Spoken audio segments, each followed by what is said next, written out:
No, so I was told, this is Musa and his followers.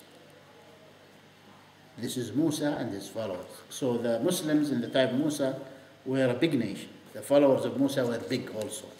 Okay. And this is a virtue for Musa sallallahu alayhi wa sallam.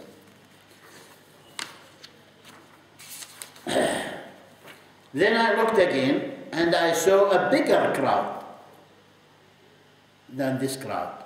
So they told me, this is your nation. This bigger crowd, this is your nation. And with them is 70,000 who will enter paradise without being judged and without standing for their account and without punishment. They will be taken to paradise. Then the Prophet ﷺ got up and entered his home. كم ساعة brother? Because they have another class at 6:30. Okay, we have 5 minutes, we'll finish. So, the Prophet ﷺ did this on purpose. He entered the house so that he make the companions discuss about the qualities of those 70,000. Who are they? Who are those? You see? And that's what they did. They started discussing. So some of them said, maybe they are the ones who were the early companions of the Messenger sallallahu alaihi wasallam.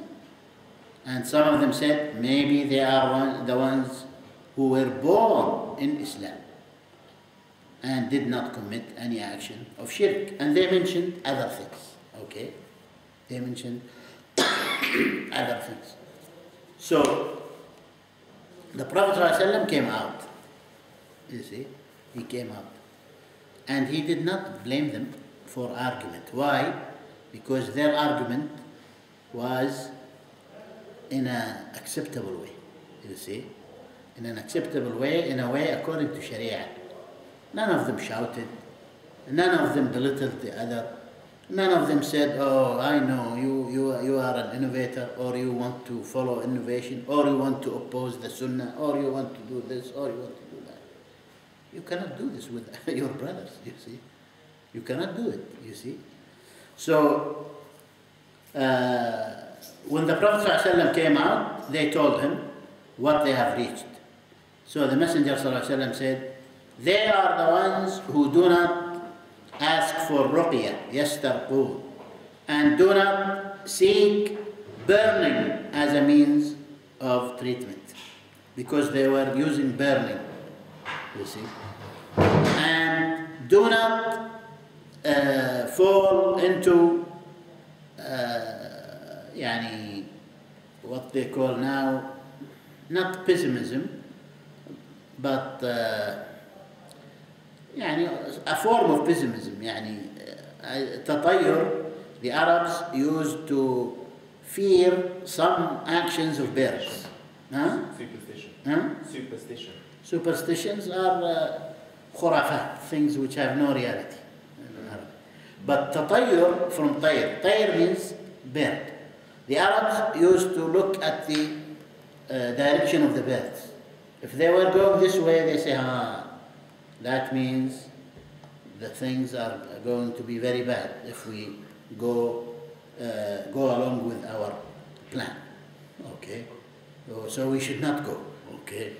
Or a certain kind of bird, an owl. Okay, for example. They see an owl, oh, that's a bad sign. You see, that's bad. So this is haram in Islam. Okay? In Islam, you cannot base your actions on beliefs which have no basis in Quran and Sunnah. You see, you cannot base your fears on illusions. Okay, you cannot stop acting upon something good because of illusions. You see, and it's degrees. Sometimes it's only fear, even though it does not stop you from doing what you want to do, but the fear remains. This is haram. But if it stops you, then it becomes more haram. okay, it becomes a bigger sin, you see. You were planning to travel, and then you saw the lamp broke, okay, and then your son broke the chair, and then something else happened. I say, oh, that's gonna be turning bad, you know. Things are not good, doesn't look good. We should not go this travel, okay. Or you drove your car, you went out of gas. So what happens? This happens, you see. You shouldn't base your actions and say, well, I'm not going to go travel to see my father because many things very bad happened now, you know. The chair was broken, this was done, and this was done, and well, we are now out of gas, you know. In Islam, this is haram, you see. Especially when it actually prevents you from doing the right thing, you see. It becomes more haram, you see. Just the fact you have this fear based on illusion is haram. But if you base on this fear an action, then it is more haram, you see. And the author devotes a whole chapter about it, inshallah, later on. So the Prophet ﷺ said, وَعَلَى رَبِّهِمْ يَتَوَكَّلُونَ. That those 70,000, they have this beautiful quality, that their hearts are full of trust in Allah. Okay. Tawakkul is the greatest worship in Islam. Because tawakkul is a worship which includes a lot of the actions of the heart, which are themselves, each one is a great worship. The first pillar of worship, if we remember, is love of Allah. If you don't love Allah, you will not trust Him. The second pillar of worship is desire in Allah's reward and mercy. If you do not trust Allah, you would not, if you do not desire Allah's mercy, you would not trust Him. Okay. The third pillar of worship is fearing Allah and fearing His wrath. So worship includes all actions of the heart, actually. And worship has many kinds.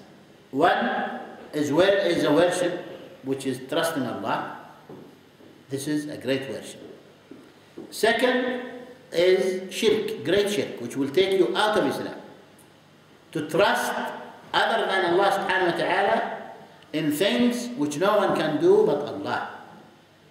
Like those who trust the dead people that they will be saving them in case some trouble happened to them. Okay? And that's why, my brothers, if you travel with those people on a trip, on a ship or whatever, and the ship is about to drown, then just pay attention to what you hear. No one of them will say, oh Allah, save us. He will say, oh such and such, and he will say, oh such and such, and he will say, oh such and such. You see? Because all the time, from the beginning, their hearts were not trusting in Allah. Their hearts were trusting in those. Okay? So therefore, this second kind of trust is great shirk. The third kind of trust is small shirk. It's not great shirk. It is a small shirk. It does not take you out of Islam. And that's when your heart trusts the things which you do normally. Yani going to the doctor, taking a medicine, studying for the exam. You do them, but in your heart you trust in Allah. That He is the one who will give you success in the exam. He is the one who will heal you, not the doctor, not the medicine, you see. So, if your heart trusts these material things, then it is a small shirk. It's a great sin. Therefore, a Muslim has to be very careful. Sometimes Allah subhanahu wa ta'ala warns you by putting you in a situation in which you don't benefit from this doctor which you trusted. Yani, he might be the best doctor in his area. And your heart is all sure that that's it. Since I have this doctor, I'm guaranteed healing. And you go, and the doctor fails. You see? It's a punishment for you, you see? And it's also a blessing for you. It makes you wonder, makes you think, what happened here? I shouldn't have trusted my heart in the doctor. I should have trusted Allah. He is the healer. As Ibrahim sallallahu alayhi wasallam said, that إِذَا مَرِضْتُ فَهُوَ يُشْفِي. That when I get sick, then He is the one who cures me. Allah. You see? Prophet Muhammad sallallahu alayhi wasallam resorted to doctors. It's okay, it's good. And he said, يا عباد الله تداووا فإنه ما من داء إلا وله دواء. O servants of Allah, seek medicine, for there is no illness except it has a medicine. Okay. But you have to trust Allah in healing, not the medicine, not the doctor. You see? If you want to seek support, seek refuge in a prince, for example, who has authority and power, trust Allah. You are allowed to go to the prince because he has an authority and he can do. But trust Allah, you see. If you trust the prince, this is small shirk. You see? This is small shirk. But if you trust the dead, then you are worshipping the dead because you are trusting him in something which no one can do but Allah. The dead cannot help, cannot do anything. Okay? And it's clear. Allah subhanahu wa ta'ala made it very clear. So therefore, if you trust him, this is great shirk. This trust is a worship. And then the third one is small shirk that we mentioned. And then there is a fourth one, which is not tawakkul, trust. It is called tawkeel. Tawkeel is to let someone do something on your behalf in Arabic. Okay, tawkeel. Yani, I cannot sell my car, so I tell Brother Abu Umar, I will make tawkeel. I don't know what they call it in English. Power of attorney. MashaAllah. Here. Power of attorney. I give it to Brother Abu Umar. Khalas. And he'll take care of it. But not the jaguar now. I'll give you another one. Okay. So tawakkul is a great worship, and it has 4 levels, as I mentioned.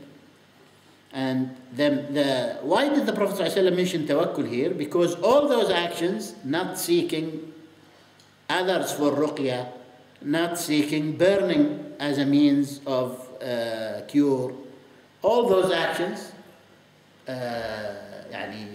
involve tawakkul. Yani when you don't resort to burning, you say, I have trust in Allah, I'll be cured. Okay, I don't want to burn myself because burning is not sure. I don't know what happens after that. So it might be good and it might be bad. You see. هذا وصلى الله على نبينا محمد. Is there any need for clarification or any question? You see when you say burning and stuff? You see when you speak about burning, because I remember there's someone I knew once who said they had problems with jinn. And she said, at the time I didn't know much about it, but she was like, the jinn is inside her, it's been inside her for like 6 years. Yeah. And there was 2 inside her, and they burned one of them, like the sun or something, and it made the other jinn angry, and now he's refusing to leave her and stuff because they burnt his son. But she used to go to different sheikhs and get like them to do like ruqya, to read Quran, sort of thing. What is that? Actually, burning them here means reciting Quran, because Quran is too difficult for it's them. It's not literal burning with fire, is it? Yeah, no, because they are made of fire themselves. Okay. Burning them by Quran itself, and this is the best way of getting out the jinn. But the problem with those sisters especially 95 or maybe more percent are illusions and fears which are based on illusions, not real occupation of the jinn in them, you see. More than 95%. The brother Sheikh Ali Al-Amri, we visited him once in his home. He used to have a big home in Medina and recite on those people who have this jinn. Oh, this is what he said, Yeah, he told us, now I found out after all those years, he was very popular. People will come to him from everywhere. America, Emirat, here, there, everywhere.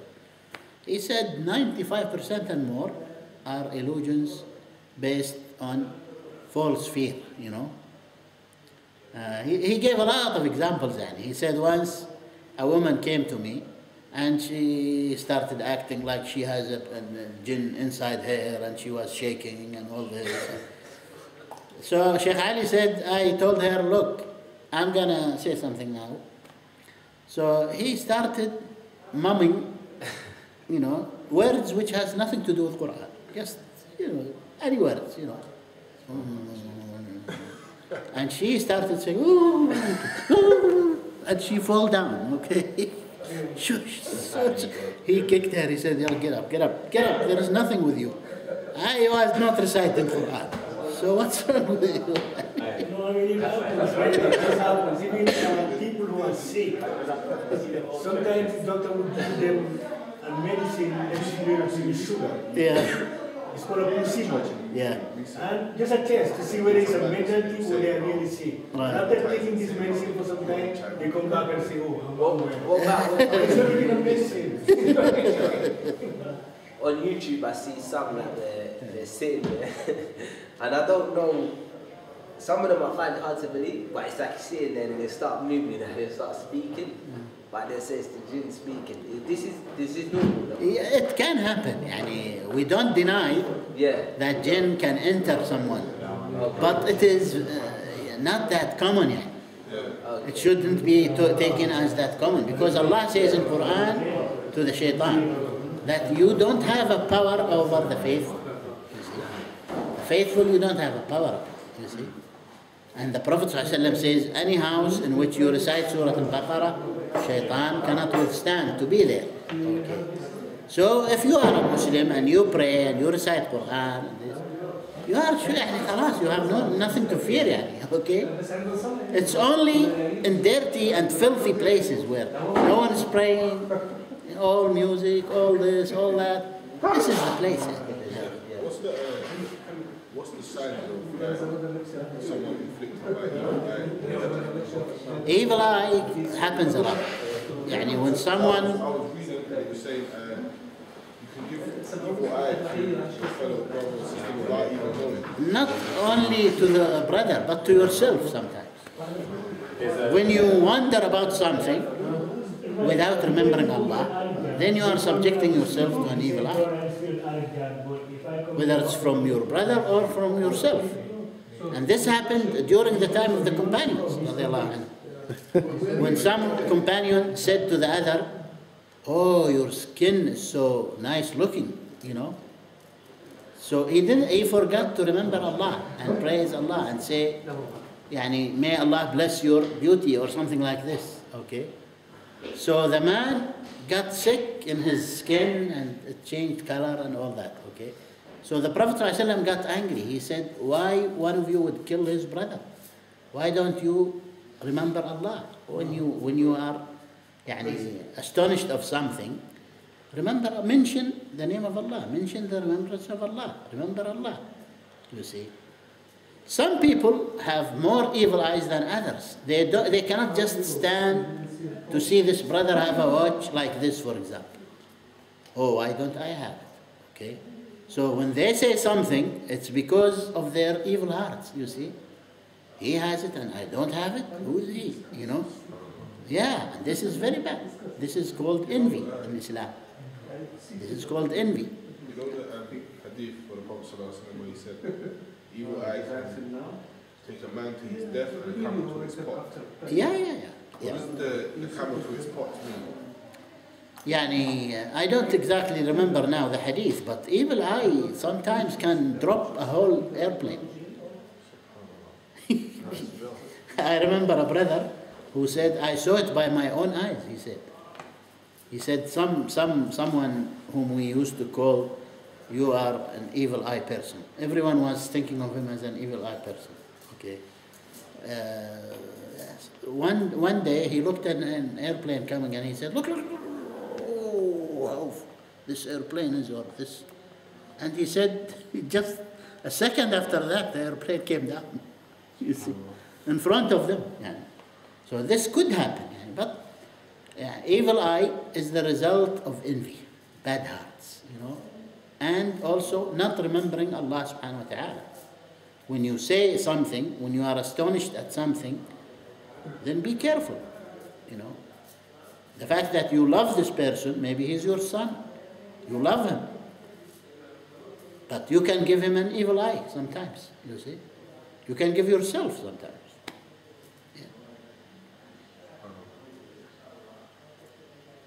The Prophet ﷺ said, Al-aynu haqq. Evil eye is true.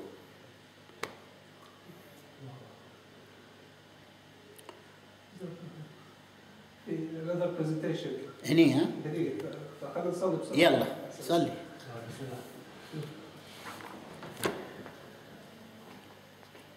ما نبي نأخره.